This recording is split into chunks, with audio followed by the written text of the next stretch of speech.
Disebut sebagai negara agraris bukan berarti membangun pertanian di Indonesia menjadi pekerjaan yang mudah dan sederhana. Selalu ada peluang dan tantangan. Belum selesai dengan pandemi COVID-19, dunia lagi-lagi harus berhadapan dengan perubahan iklim maupun geopolitical tension antara Rusia dan Ukraina yang berkepanjangan hingga membuat banyak sektor perekonomian tersungkur dan banyak negara harus berhadapan dengan krisis ekonomi yang diikuti dengan bayang-bayang krisis pangan. Di balik kondisi dunia yang sedang tidak baik-baik saja, pertanian Indonesia mampu memperkuat kaki-kaki perekonomian negara dan membawa Indonesia untuk tidak terseret dalam jurang resesi. Pertanian Indonesia mampu tumbuh dan konsisten berkinerja saat ekonomi Indonesia harus mengalami kontraksi di pertengahan tahun 2020. Sektor ini mampu untuk tumbuh positif sebesar 16,24%. Dan di sepanjang tahun pandemi hingga saat ini, pertanian konsisten tumbuh positif dan menjadi penyelamat perekonomian negara.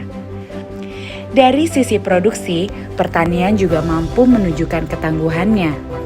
Angka-angka ketersediaan pangan strategis di tahun 2020 hingga saat ini terjaga dan sangat kondusif.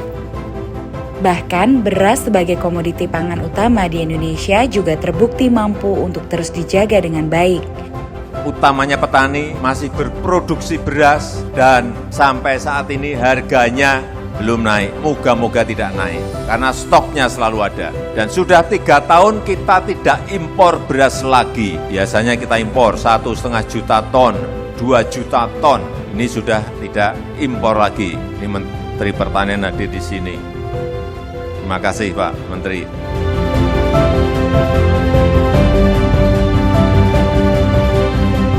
Bahkan baru-baru ini Kementerian Pertanian bersama dengan BPS merilis survei cadangan beras nasional atau SCBN 2022. Hasil survei tersebut merilis stok beras nasional periode 31 Maret 2022 mencapai 9,11 juta ton beras. Angka tersebut meningkat pada 30 April 2022 menjadi 10,15 juta ton. Data-data tersebut membuktikan bahwa produksi beras dalam negeri berada pada posisi yang sangat memadai, bahkan surplus. Indonesia berhasil swasembada beras, mampu meningkatkan produksi dan memenuhi kebutuhan beras nasional di tengah pesatnya pertumbuhan penduduk Indonesia. Ketahanan pangan nasional dapat diwujudkan salah satunya jika terpenuhinya kebutuhan beras bagi kita semua. Survei kerangka sampel area atau KSA dan survei ubinan padi yang dilaksanakan secara berkala merupakan wujud dukungan BPS terhadap perumusan kebijakan yang terkait dengan ketersediaan beras melalui penyediaan data produksi dan produktivitas padi yang berkualitas. Dari hasil survei KSA, sejak tahun 2018 sampai tahun 2021 menunjukkan Indonesia selalu mengalami surplus produksi beras dan kabar baiknya di tahun 2022 ini diperkirakan juga akan tetap mengalami surplus.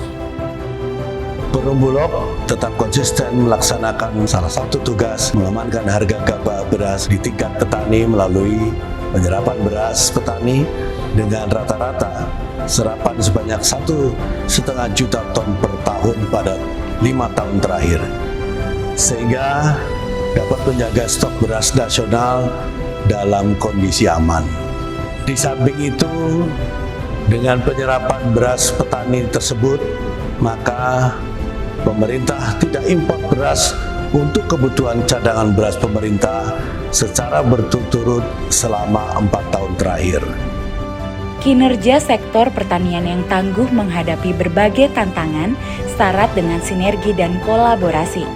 Petani sebagai aktor utama pembangunan pertanian membutuhkan integritas dan peran aktor-aktor pendukung yang dapat mendorong transformasi pertanian secara holistik hingga di titik ini.